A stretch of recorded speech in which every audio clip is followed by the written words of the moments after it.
There's a subject that I want to just touch on a little bit.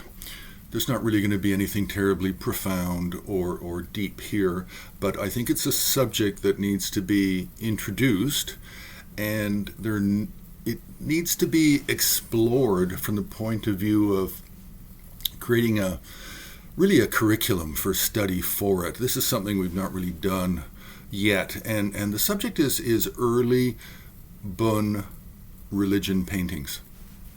So on the Har website, we've created a page for this, but all we've really done is added images and a few ideas about study topics. Now, the early Bön paintings that we can identify begin really in the 11th century, and we're sort of going all the way to the 16th century, but only with a few good examples from the 16th century. And then we're just calling everything after that late paintings. One of the reasons for this is because there's far less examples of Bön painting than there is of Buddhist. And it's good to not have too many categories when you don't have a lot of examples to be represented in those categories. So we have 11th century to the 16th century. Now, the main early topics are actually, I guess there's two early topics. It's the founder of Bön, Tonpa Shenrab, and depictions coming out of the Zermig. This is a 9th, 10th century biography of the founder of Bön, Tonpa Shenrab. And we have the famous Berlin illuminations. I think there's 75 in total. And these are dated to the 11th century. Now, that's just a guess. I mean, it would be good to do some carbon dating on some of these. The drawing is very clearly early works.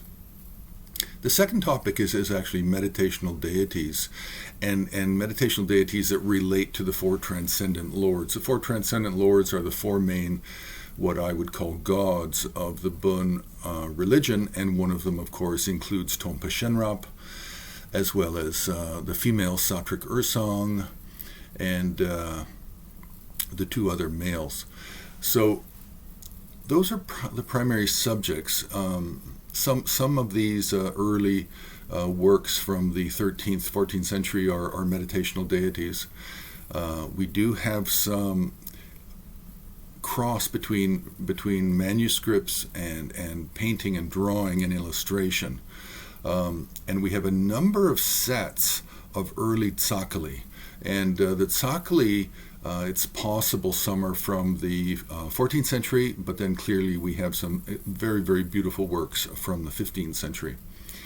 Now, in terms of how do we begin to look at these and organize them and study them and to do comparative work, we have four study topics. The first is, what are the unique features to Bön art? What is especially unique to the Bön tradition that we do not find in Buddhism or in any of the Hindu traditions?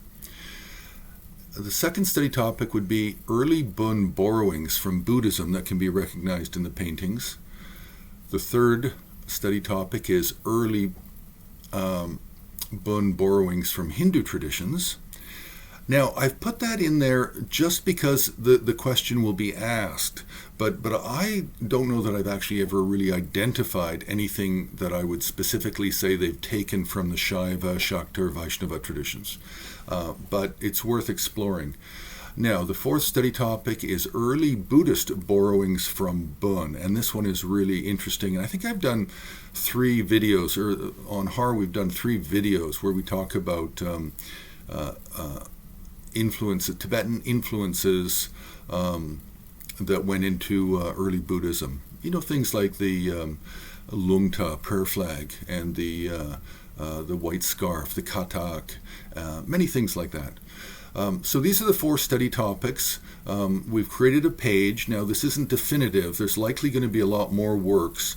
Here, the ones I've chosen now are primarily from the Masterworks section of Bund painting, but there are likely to be paintings not considered Masterworks that can be definitely early, from an early period, especially the 14th and 15th centuries. So you can press a like, you can subscribe, you can join HAR on Patreon, and you can also make a donation on the homepage of Himalayan Art Resources.